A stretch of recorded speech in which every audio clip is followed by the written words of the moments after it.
Hi friends, நம்ம வீட்டிலையே வளர்த்த மரவள்ளி கிழங்கு அறுவடை பண்ண வீடியோ இதுக்கு முன்னாடி நம்ம சேனலில் போட்டிருந்தோம், பார்த்துருப்பீங்க. ஒரு 8-9 கிலோ கிழங்கு கிடச்சிது 3 செடியிலேருந்து மட்டுமே.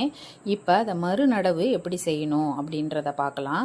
இப்போ கிழங்கெல்லாம் எடுத்ததுக்கப்புறம் அந்த ஸ்டெம் இருக்கு இல்லையா, அந்த குச்சி, அதை ஒரு அடிக்கு ஒரு அடி நம்ம கட் பண்ணி எடுத்துக்கலாம். அருவாலை வெட்டினா கண்ணாப்பின்னான்னு அடி விழுவும் அப்படிங்கிறதுக்காக ரம்பம் வச்சு அறுத்துட்ருக்காங்க.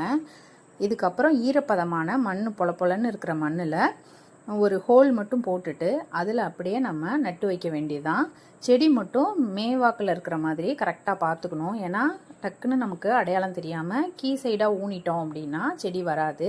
அந்த லீஃப் மேலே சைடு வளர்ந்துருக்க மாதிரி நம்ம பார்த்துக்கிட்டு நடவு பண்ண வேண்டியதான். இதோட மெயின்டெனன்ஸ்னு பார்த்தீங்கன்னா ரொம்ப ரொம்ப சிம்பிள் தான். நீங்கள் மித்த செடிகளுக்கும் மரங்களுக்கும் என்ன உரம் கொடுக்குறீங்களோ அதை 15 நாளைக்கு ஒரு தடவை கொடுத்தா போதும்.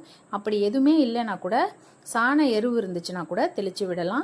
ரெகுலராக ஈரப்பதம் இருக்கிற மாதிரி மட்டும் செடியை பார்த்துக்கிட்டோம்னா 6 மாதம் கழித்து நமக்கு நல்ல ஆர்கானிக்கான முறையில் கிழங்கு கிடைக்கும். கிழங்கு பெருக்கணும் அப்படின்னா கொஞ்சம் ஈரப்பதமான மண்ணும் பொல பொலன்னு இருந்தாலும் நல்லா வரும். நீங்கள் வீட்டில் இது வரைக்கும் வளர்த்தது இல்லைன்னா ட்ரை பண்ணி பாருங்கள்.